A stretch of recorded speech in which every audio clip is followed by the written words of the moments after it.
नमस्कार। आयुर्वेद की इस अनोखी कक्षा में आपका बहुत बहुत स्वागत है। मैं हूं आपका मार्गदर्शक और आज के इस विशेष सत्र में हम एक ऐसे रहस्यमय पौधे पर चर्चा करने वाले हैं जो अपने आप में एक बहुत बड़ी पहेली है। हम बात कर रहे हैं वत्सनाभ की। विज्ञान की भाषा में इसे एकोनाइटम फेरोक्स कहते हैं और ये रेनिनकुलेसी परिवार से आता है। पता है इसका नाम वत्सनाभ क्यों पड़ा? क्योंकि इसकी जो जड़ है ना, वो बिल्कुल एक बछड़े की नाभि जैसी दिखती है ना? बड़ी अद्भुत बात। चलिए बिना देर किए शुरू करते हैं इसका परिचय और नामकरण। जैसा कि मैंने अभी बताया, इसका कंद यानी जड़ बछड़े की नाभि जैसी होती है। अब जरा ध्यान दीजिए, हमारे आयुर्वेद के महान महर्षि चरक ने इसे स्थावर विष की श्रेणी में रखा है।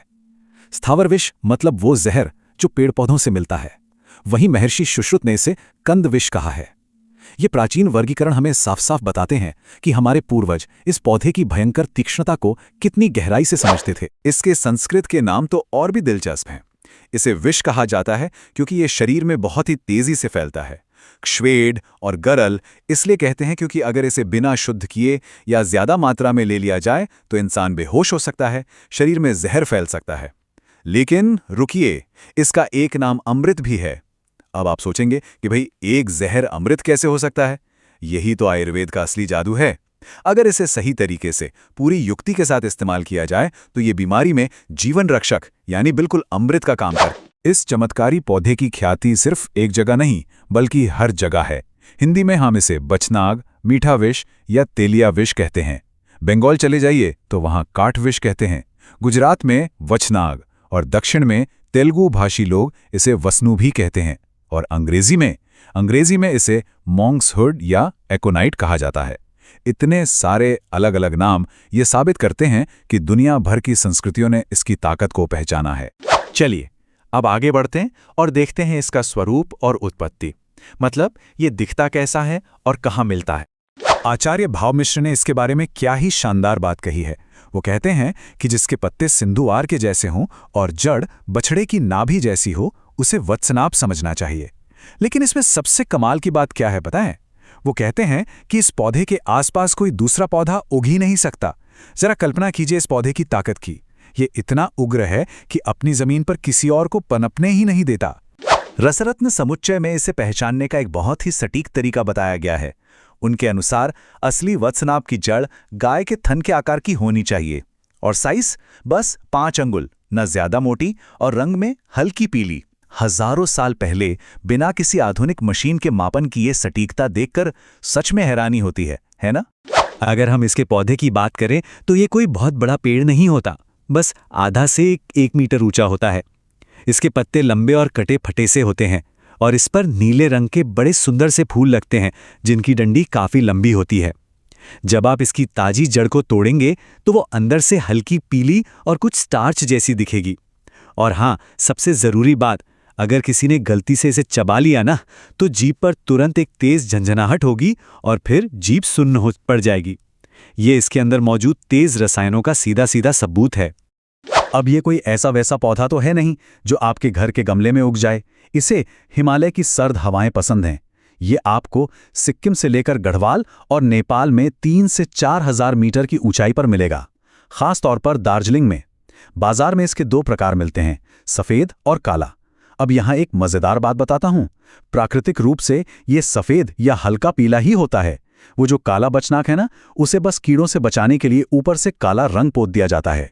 अब आते हैं इस सत्र के एक बहुत ही अहम हिस्से पर, इसका रसायन, गुण और इसका शोधन। आज का आधुनिक विज्ञान हमें बताता है कि इसमें स्यूडोएकोनिटिन, एकोनिटिन और बिखियोएकोनिटिन जैसे बेहद शक्तिशाली और जहरीले एल्कलॉइड्स होते हैं। और आयुर्वेद क्या कहता है? आयुर्वेद के अनुसार इसका रस और विपाक मधुर यानी मीठा है। लेकिन इसके गुण देखिए, ये रूक्ष, तीक्ष्ण, व्यवायी और विकाशी हैं।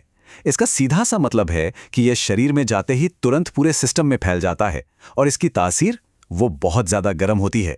तो क्लिनिकल नजरिए से देखें तो यह सच में एक पावर हाउस है। अब एक जहर को दवा कैसे बनाएं? इसके लिए एक बहुत ही खास प्रक्रिया होती है जिसे शोधन कहते हैं। इसमें अशुद्ध वत्सनाभ को चने के बराबर छोटे टुकड़ों में काटा जाता है।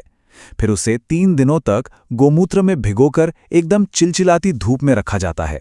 और हाँ, गोमूत्र रोज बदलना पड़ता है। इसके बाद इसका बाहरी छिलका उतारकर इसे फिर से धूप में अच्छी तरह सुखा लेते हैं। बस इस तरह से इसका जहर खत्म हो जाता है और औषधीय गुण जाग जाते हैं। शोधन के बाद ये करता क्या है? चलिए समझते हैं इसके औषधीय कर्म। इसका सबसे मुख्य काम है शरीर में पसीना लाना। आयुर्वेद के नजरिए से ये तीनों दोषों को शांत करता है, लेकिन खास तौर पर वात और कफ पर इसका जबरदस्त असर है। बाहरी तौर पर लेप लगाने से ये दर्द और सूजन को एकदम खींच लेता है। इसके तेल की मालिश का असर तो और भी अनोखा है। ये पहले नसों को उत्तेजित करता है, जिससे झुनझुनी होती है, और फिर उन्हें सुन्न कर देता है। दर्द गायब।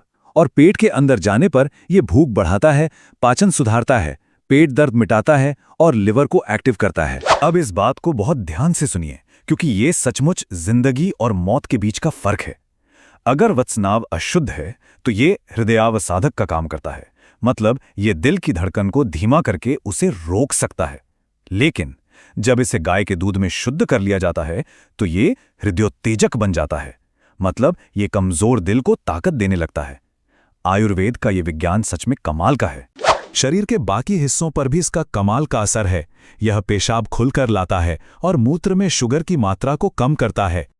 प्रजनन तंत्र में यह पुरुषों में शुक्र का स्तंभन करता है और महिलाओं में मासिक धर्म को नियमित करता है। पर एक बहुत ही दिलचस्प मेडिकल फैक्ट बताऊं? इतने शक्तिशाली असर के बावजूद दिमाग पर इसका कोई सीधा असर नहीं होता। यह सिर्फ शरीर के निचले और मध्य हिस्से पर काम करता है। चलिए अब बात करते हैं चिकित्सा और इसके विशिष्ट प्रयोगों की। एक वैद्य के नजरिए से देखें तो ये कई जिद्दी बीमारियों का पक्का इलाज है। साइटिका, गठिया या जोड़ों का कोई भी दर्द और सूजन हो, ये अचूक काम करता है। लकवा या नसों की कमजोरी जैसे वात रोगों में इसके नतीजे बेहतरीन हैं। इसके अलावा मंदाग्नि, पेट दर्द, इक्षुमेह और कमजोर दिल के लिए भी इसका खूब इस्तेमाल होता है। सिर दर्द में तो इसका लेप जादू की तरह काम करता है। तो अब हमारे पास एक सुरक्षित औषधि है। शरीर में जाने के बाद ये शुद्ध वत्सनाभ करता क्या है? बेसिकली ये बहुत ही खास तरीके से काम करता है। सबसे पहले ये शरीर में तेजी से पसीना लाता है। इसके साथ ही ये यूरिन की मात्रा भी बढ़ाता है। तेज बुखार में जो नाड़ी की गति बहुत तेज हो जाती है, उसे ये कंट्रोल करता है। और सबसे बड़ी बात, ये पूरे शरीर की सूजन या इन्फ्लेमेशन को कम करता है। पसीने और यूरिन के जरिए ये शरीर की सारी फालतू गर्मी बाहर निकालकर बुखार को प्राकृतिक रूप से तोड़ देता है।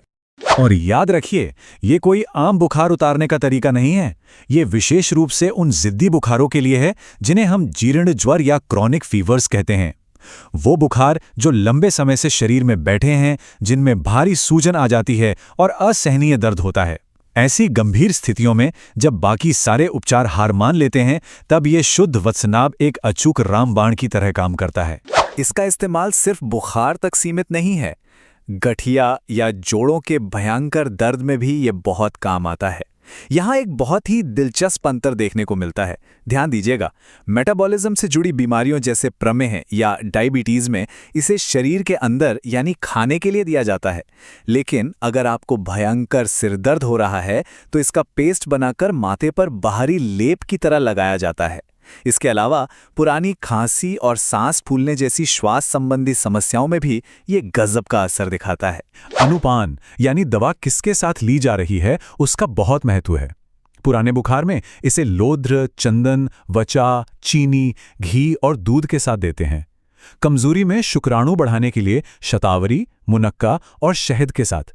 दमा और खांसी हो तो सिर्फ शहद के साथ। और तो और पेट की बीमारी गृहिणी में छाछ के साथ और कुष्ठ रोग में गोमूत्र के साथ। मतलब दवा एक ही है, बस साथ देने वाली चीजें बदल जाती हैं। और अब हम आते हैं सबसे महत्वपूर्ण भाग पर, इसके उपयोग के नियम और वर्जनाएं। इसके साथ कभी कोई लापरवाही नहीं करनी चाहिए। सबसे पहली बात, वत्सनाभ की सिर्फ जड़ का ही इस्तेमाल होता है। और मात्रा तो देखिए, सिर्फ 1/8 रत्ती यानी मात्र 15 मिलीग्राम, एक सुई की नोक जितना। थोड़ी सी भी ज्यादा मात्रा खतरनाक हो सकती है, इसीलिए इस सूक्ष्म मात्रा का इस्तेमाल आयुर्वेद के प्रसिद्ध योगों जैसे मृत्युंजय रस, हिंगुलेश्वर रस, आनंद भैरव और रामबाण रस में बड़ी सावधानी से किया जाता है। रसरत्न समुच्चय में इसके सेवन के बहुत कड़े नियम बताए गए हैं। इसे लेने से पहले शरीर की पूरी शुद्धि यानी पंचकर्म और घी की मालिश बहुत जरूरी है। इसे केवल सर्दियों या वसंत ऋतु में, वो भी एकदम सूर्योदय के समय ही लेना चाहिए। इसे खाने से पहले अश्वगंधा और त्रिफला जैसी औषधियों का सेवन भी जरूरी है। खाने में आप सिर्फ गाय का दूध, घी, चावल, ठंडा पानी और मीठा ले सकते हैं। और हाँ, इस दौरान ब्रह्मचर्य का पालन करना एकदम अनिवार्य है। कुछ चीज़ें इस दौरान बिल्कुल वर्जित हैं। खट्टी, तीखी, नमकीन चीज़ें, तेल, धूप में घूमना और दिन में सोना बिल्कुल मना है। गर्भवती महिलाओं, बच्चों, बुजुर्गों, पित्त के रोगियों और थके हुए लोगों को तो ये कभी नहीं देनी चाहिए। बारिश के मौसम में भी इसका इस्तेमाल नहीं होता।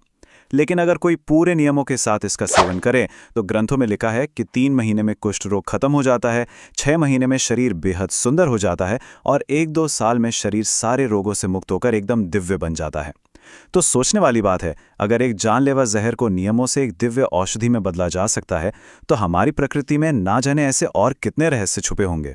आज के इस सत्र में हमारे साथ जुड़ने के लिए आपका बहुत बहुत धन्यवाद। सीखते रहें और हमेशा स्वस्थ रहें।